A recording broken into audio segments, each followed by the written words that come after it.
Ассалаумағалейкум достар, арқаға арналған видеода мінекей каналда негізінен бұл видеосынан 3 ай бұрын түсірілген болатын. Белгілі бір себептермен 3 айдан соң шығайын деп тұр, және ол себептерін бірінші видеоны көріп алайық, содан соң айтатын боламын. Ондай болса видеоны көрейік. Достар, сонымен арқа бұлшықеті негізінен 3 бөліктен тұрады. Олар үстіңгі бөлік ол трапеция және широчайший, бәріңіз білесіздер, ең үлкен бұлшықет арқадағы, және төменгі бөлік. Мінекей осындай 3 бөліктен тұрады, және мен қазір сіздерге пайдалы ақпараттарды айтайын. Сонымен арқа бұлшықеті негізінен адамға В деген форма беретін бұлшықет болып табылады. Ол қыздарды сындыруға солай міне. Қыздарды сындыруға бір сөз айтқанда жай киім кигеннің өзінде арқа бұлшықетінің осылай В тәріздес үлкен болып тұрса, онда өзіне уверенно сезінесің, сенімді болып жүресің. Және сонымен келесі екінші пайдасы ол сізге денсаулық жағынан өте ең керек бұлшықеттердің бірі болып табылады.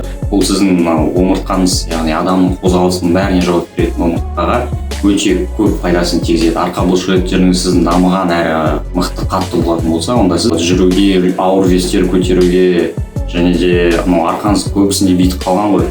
Сіз арқа бұлшықетіңіз осындай адамдарға жаттықтыратын болса, бірден осылай денесі көтеріліп, түзуленеді. Ондай болса, мінекей осындай екі керемет пайдалы кеңес. Арқа бұлшықетін бәріміз жаттықтырайық. Бұл арқа бұлшықеті өте пайдалы әрі сымбатты бұлшықет. Ондай болса, видеомызды аяқтайық, достар. Достар, видео сіздерге ұнады деген ойдамын. Осыдан 3 ай бұрын түсірілген видео. Енді себептерін айта кетейін. 3 ай бұрын осыдан, яғни сентябрь кезінде мен әдеттегідей жаттығу жасауға бардым. Яғни элемент үйреніп, турникта солай мат болды, бәрі болды. Содан соң элемент үйреніп жатып, мен дұрыс қимыл жасамадым. Сол себептен қолымда сындырдым.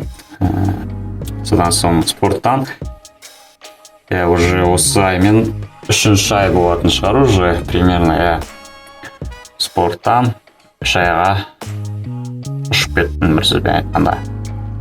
Мүлдем спортпен айналысып жүрген жоқпын, себебі қол жарамайды. Врачтар, больницаға барғанда айтты, что сен уже графиктан 2 айға ұшып кеттің деп. Бірақ 2 ай өтті, әлі спортпен дұрыс айналыса алмаймын, себебі қол жарамайды. Осындай себеппен мен бұл видеоны саламай кеттік. Еще монтаж жағынан кішкене проблемалар болды. Видеоны жоғалтып қайтып тауып солай бірдеме болып, әйтеуір соңында сіздерге қалайда болсын көрсетіп отырмыз. Сіздерге ұнады деген ойдамын. Және достар, осы 3 айда қандай ой түйді десеңіздер, айтарым. Ол ең бастысы өздеріңіздің денсаулықтарыңызға мұқият болыңыздар, яғни өздеріңіздің денсаулықтарыңызға қарап сақтанып жүріңіздер ең бастысы. Ондай болса, достар, видеомыз аяқталды. Описанияда тегін программа туралы ақпаратты білгіңіз келсе, кіріңіздер, көріп кетіңіздер. Ондай болса, видеомыз аяқталды.